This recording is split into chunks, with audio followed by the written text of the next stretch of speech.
Oh, si Zebro ito. O kaya lamang ako napatawag ay meron mga tao dito na bumibisita. Mga kaibigan daw sila ni Master Kilwa. Oh, pasensya na kayo. Naiintindihan ko. Pasensya na kayo. Sabi na nga ba't walang mangyayari? Hindi po ba kayo tumawag doon sa mismo nilang bahay? Hindi. Dahil ang tinawagan ko ay ang kanilang mayordomo. Ang lahat ng kontak na papasok sa pamilya ay kailangan dumaan muna sa kanya. Kahit sinong miyembro ng pamilya ay hindi kaagad makakasagot ng telepono. Makinig ka, Ginoong Zebro. Ano? Pwede po bang pakitawagan siya uli? Ako na makikipag-usap sa kanya. Ayos lang sa akin yon. Pero siguradong hindi kanya kakausapin ng matino. Salamat po. Hello, ito ang mayordomo ng pamilya Zordik. Hello, magandang araw po sa inyo. Ako nga pala si Gon. Kaibigan ako ni Kilua. Maaari po ba siya makausap? Si Master Kilu ay walang kaibigan. Ha?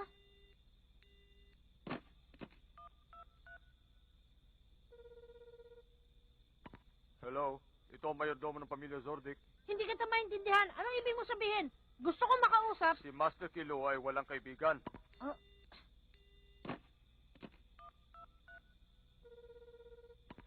Hello, paano mo naman nasabing walang kaibigan si Kilua? Ibigay mo na sa kanya ngayon ang telepono. Pwede ba? Gon ba ang pangalan mo? Oh, Sige, ipagpalagay na natin na merong ang kaibigan si Master Kiluwa na Gon ang pangalan. Pero paano mo mapapatunayan na ikaw nga yung taong yun? ipakausap niyo lang sa akin si Kilua. Mapapatunayan dahil sa boses mo? Hindi yata ka panipaniwala. Pwede yon. Ipakausap niyo lang sa akin si Kilua. Naka-record ang boses na yan. Marami kang magagawang paraan para makakopya ng boses. Pero, Ngayon, ang sasabihin mo naman sa akin ay mapapatunayan ni Master Kiluwa kapag nagkita kayo. Konti lang ang mga profesional na nakakagaya ng anyo ng ibang tao. Pero posible pa rin. Pwede rin meron taong gusto magpaligpit kay Master Kiluwa at ginagamit niya lang yung taong nagngangalang Gon. Malamang, alam mo naman ang pinagkakakitaan ng pamilyang Zordik. Kaya natural lamang na marami silang kaaway. Ang trabaho ng mayordomong katulad ko ay ilayo sila sa mga katulad mo. Hanggat may posibilidad na malagay sa panganib ang buhay ni Master Kiluwa, wala akong makita magandang dahilan para payagan ka makausap siya. Patawad, kailangan ko nang umalis.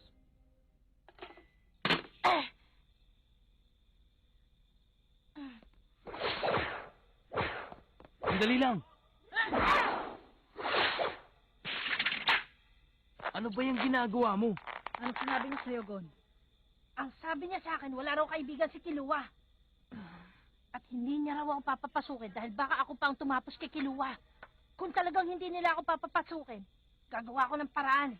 Delikado ang ginagawa mo. Tama siya. Kapag pumasok ka dyan, siguradong kakainin ka ng malaking pusa. Si Mike yun. Alam ko yun, pero talagang hindi ko sila maintindihan. Pumunta lang ako dito para makita ang aking kaibigan. Pinagdududaan pa nila ako. Hintayin niyo ako dito. Ha?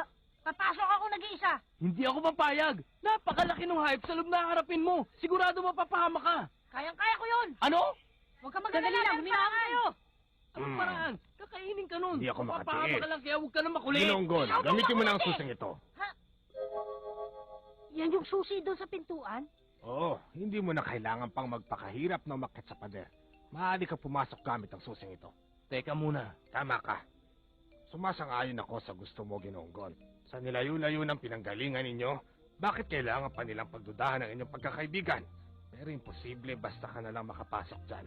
Sinisiguro kong kakainin ka ni Mike. Pero nakita ko kung gaano ka kadeterminado na makita si Master Kilua kaya sasama ako sa pagpasok ninyo sa loob ng bakuran na yan. Ano? Anong malay nyo, kapag sinamahan ko kayo sa pagpasok ay matandaan ni Mike ang lahat ng pinagsamahan namin sa loob ng mahabang panahon. Pero medyo delikado pa rin yon. Hindi niyo pwede gawin yan.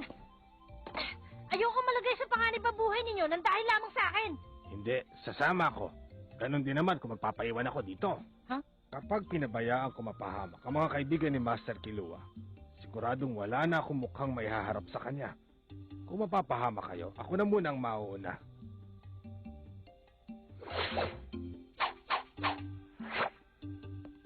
Pasensya na po kayo, Ginoong Zeburo. Hindi ko man lang inisip ang inyong damdamin. Napakabait niya. Kaya niyang pigilin ang galit na nag-uudyok sa kanya para sa kapakanan ng ibang tao. Malaki ang tiwala niya sa kanyang mga kaibigan kaya sigurado siyang makakaya nila basta't sila'y magtutulungan. Ibang klase. Ginonggon, gusto mo bang makita ang alaga nilang si Mike? Ano? Opo. Kung ganon ay bubuksan ko ang pintuan ng pagsubok. Pagpasok mo ay basdan mong mabuti ang kanyang itsura. Sige po. Oh!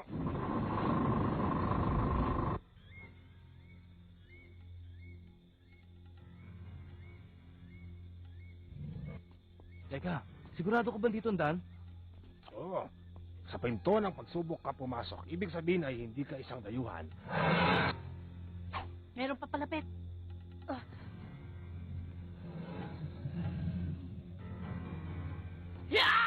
Yan ay. Siya si Mike.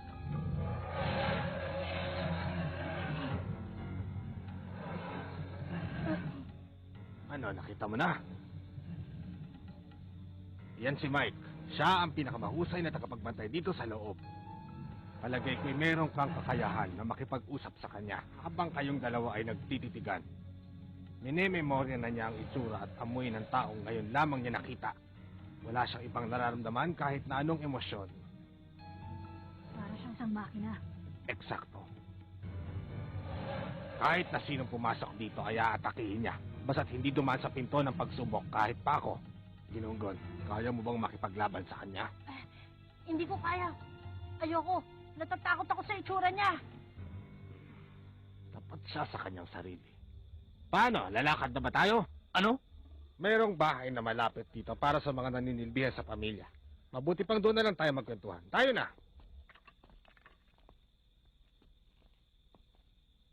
Sequan, Hindi normal na magkaroon ng bisita dito. ipapakilala ko kayo. Siya ang aking kasama dito, si Sequan. Sila ay mga kaibigan ni Master Kilua, si Ginoong Gon, si Ginoong Lorio, at si Ginoong Kurapika. Magandang hapon. Mga kaibigan ni Master Kilua? Talaga, ah. Isipin nyo na lang na bahay nyo to. Pero sigurado akong mahihirapan kayong gawin yon. Bakit niya nasabi yun? Paano mga bata? Pumasok na tayo sa loob. Kayo na lamang ang magbukas ng pinto. Pero kailangan yung itulak ng malakas. Ako na magbubukas.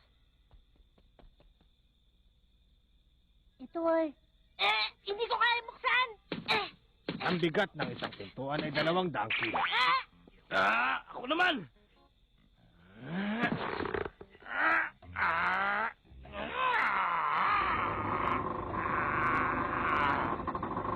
Kita nyo? Kayang-kaya. Teka, huwag ka na! Madali din itong sumasara. Kaya kailangan yung tibayan ng inyong hawak. Bakit naman ngayon mo na sinabi? Hali kayo, pumasok na tayo. Maraming salamat. Ang tsinelas. Ang isang tsinelas ay may bigat na 20 kilo. Tayo na sa loob. Uminom ka. Salamat. Ano ba nangyayari sa'yo? Huwag ka na magtanong. Ang mabuti pa, subukan nyo na lang uminom. Ano? Mas mabigat siya sa kanyang itsura. Dapat ay lagi ninyong sanayin ang inyong sarili para mabuhay kayo sa mga lugar na kagaya nito. Tama siya. Ang mundo sa likod ng pinto ng pagsubok ay iba sa mundo ng normal na tao. Ang isang hunter, hindi dapat nagpapatalo sa ganitong klase ng pagsubok. Hunter daw? Oo! Kaming tatlong nasa harap nyo ay mga hunter. Talaga? Kalokohan. Ano? Hindi talaga nila alam kung sinong karapat dapat nilang pagbigyan. Kaya tuloy madalas nasisira ang pangalan nila eh. Pinapanood ko kayo. Nakita kong hindi nyo mabuksan ang pinto ng pagsubok. Pero alam ko na yon. Kung hindi nyo mabubuksan ang pintong yon, hindi kayo tatagal. Umuwi na lang kayo bago kayo masaktan. Teka, sandali. Kung mabubuksan ko ang pinto ng pagsubok, tatahimik ka na ba? Leorio! Susubukan kong buksan. Hindi ako pwede manahimik dito habang iniinsulto ng isang katulad niya na hindi naman isang hunter. Ako rin! Susubukan ko kahit magpaulit-ulit pa ako hanggang mabuksan ko ang pinto ng pagsubok. Gon, makinig ka. Kung hindi ko mabubuksan ang pinto, wala talaga akong karapatang makausap ang kahit na sinong miyembro ng pamilya ng Zordic. Alam ko yon. Ang inaalala ko lang naman ngayon ay baka maubusan tayo ng oras ng dahil dito. Ng oras? Tama. Meron kasing isang makulit na bata na nagpupumilit na hindi ko na muna gagamitin ang hunter card ko. Kaya tourist visa lang ang ginamit natin nung pumasok tayo sa bansang ito. Kung ganon, ibig sabihin 1 buwan lang ang ilalagay nyo dito sa Pudokya. Sa edad nyong yan, mga bata, Tama lang ang tagal ng 1 buwan. Gusto niyo bang tumigil dito para makapagsanay? Pwede po. Ano sa palagay mo? Opo. Maraming salamat sa alok ninyo. At sa pagtigil dito. Kung ganon, maaari ba tayong magsimula ngayon? Opo. Naku naman.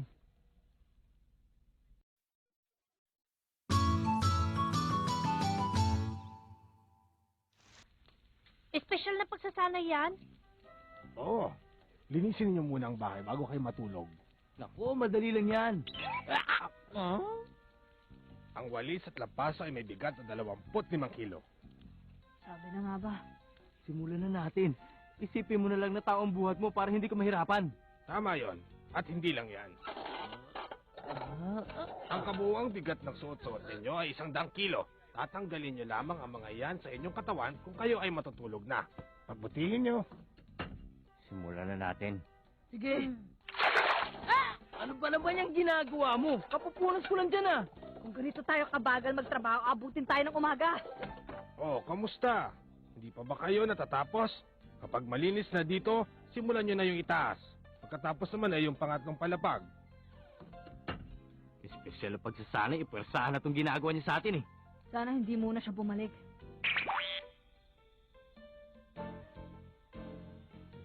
Kilua, papalapit na kami ng papalapit sa'yo. Magkikita rin tayo. Huh? Yorio, saan ka pupunta? Dyan na. Ayos ka lang ba?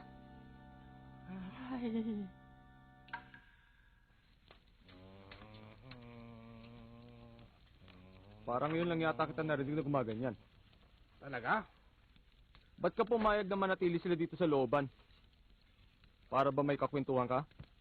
Makinig ka muna sa akin. Ang tatlong yon ay kaibigan ni Master Kilua. Pumunta sila sa lugar na ito para lang bisitahin siya. Ayaw mo bang magkita sila? Isa yung kalokohan. Imposible. Hindi mangyayari yan. Alam ko yon. Kaya lang, habang tinitingnan ko si Ginonggon, hindi ko mapigilan ang aking sarili. Mabuti pa, tigilan mo na pangangarap mo.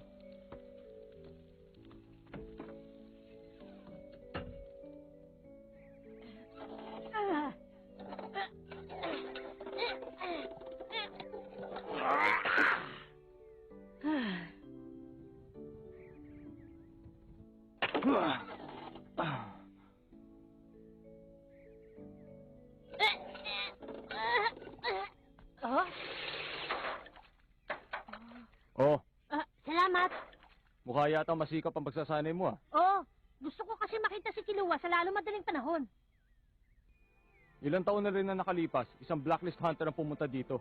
Meron siyang mga kasama, kaya lang, hindi ko na matandaan kung ilan sila. Ano? Kaya lang, hindi na nila nagawang umabot sa mansyon at naging pataba na lamang sila ng mga pananim. Baka ganun din ang mangyari sa'yo. Pinaghihirapan mo pa ang katapusan mo. Hindi ka pwede magsalita ng ganyan hanggat hindi mo nasusubukan. Sa mundong ito, mahihirapan kang magtagumpay sa lahat ng bagay. Dapat ngayon pa lang, alam mo na kung saan ang lugar na nababagay sa'yo. Tumigil ka! Hindi ako susuko hanggat hindi ko nakikita si Kilua!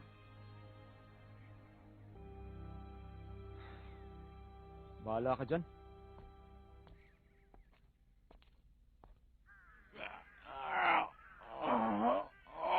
Malapit na! Lakasan mo pa!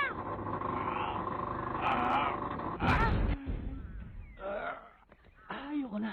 Kaunti na lang at malapit mo nang mabuksan. Paano ba yan mga bata? Oras na para magtrabaho ako.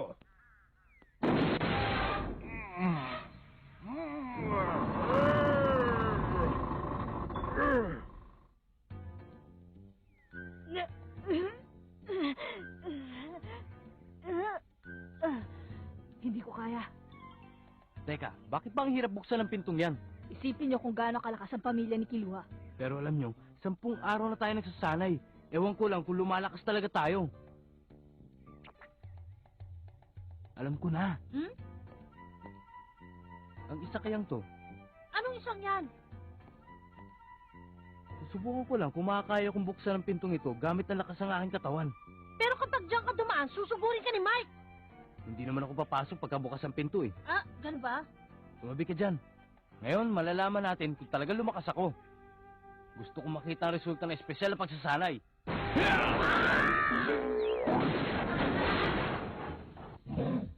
Ah, Yorio! Bilisan mo! Darating niya si Mike! Ano? Dioryo! At Dali ka! Bilisan mo!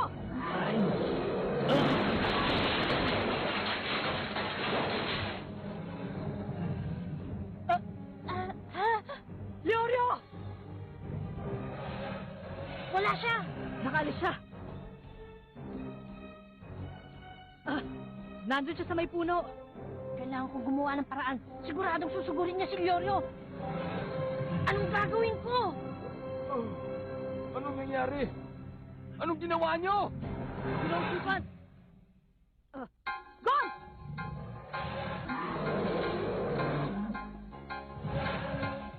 Anong ginawa nyo, kalokohan? Kasi, Mamaya na yan. Asa si Gon? Sigurado nagpahabol siya kay Mike. Delikado siya. Bakit ako tumakbo at nagpahabol sa kanya? Siguradong aabutan ako ni Mike.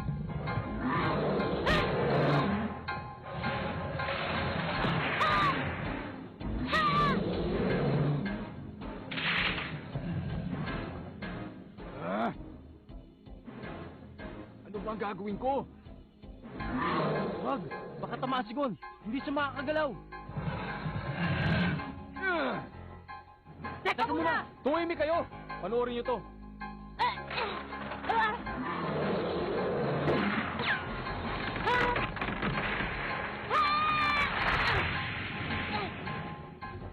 Gon! Pinausipan, anong magagawa natin para pigilan si Mike? Wala. Yan lang ang alam niyang gawin. Ang makakapigil lang sa kanya ay miyembro ng pamilya ng Zordic. Wala na akong magagawa! Ang pitong yun.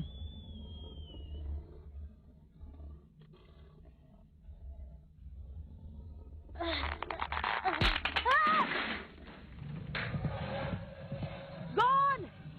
Gon! Dito! Nandito siya! Napakaswerte mo, bata ka. Eto, abutin mo ang kamay ko. Natutuwa ako. Pero isa tong milagro.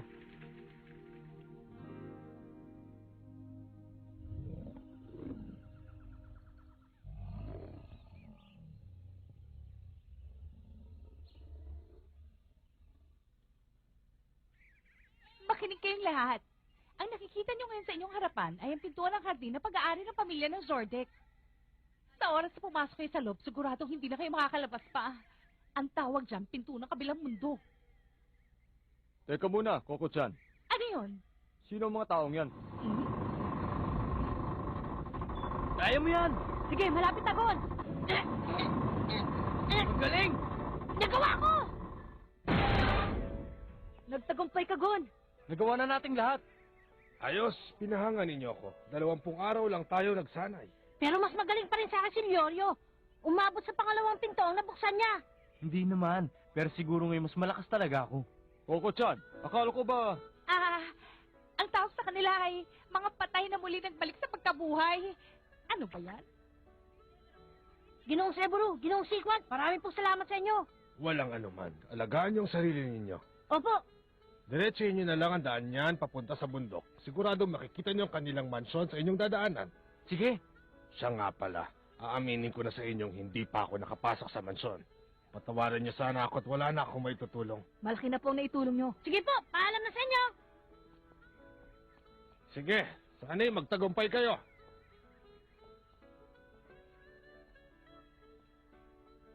Kahanga-hanga? Naintindihan mo na ba kung bakit hindi ko mapigilang mangarap?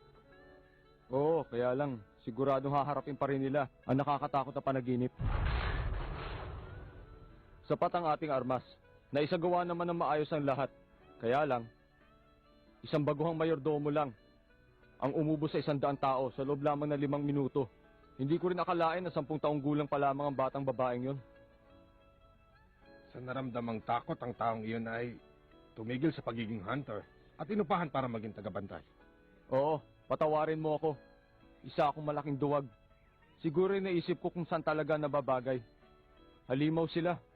Ang pamilya nakatira sa mansyon, maging ang kanilang mga tauhan. Pero, malay mo, magtagumpay ang tatlong iyon. Para yatang hindi ko na kayang hintayin pa ang katapusan ng panaginip na yon. Balita ko'y itinutok mo daw kay Mike ang baril. para sagipin ang buhay ni Ginoong Gon. Bata ka pa rin, Sikwan.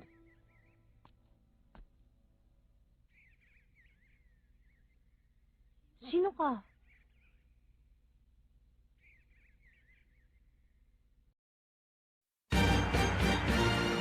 We're on our way to Kilua's house, but there's this girl who won't let us get by. Who is she? Next time on Hunter x Hunter. Skateboard, apprentice, honesty. What did you have for dinner tonight?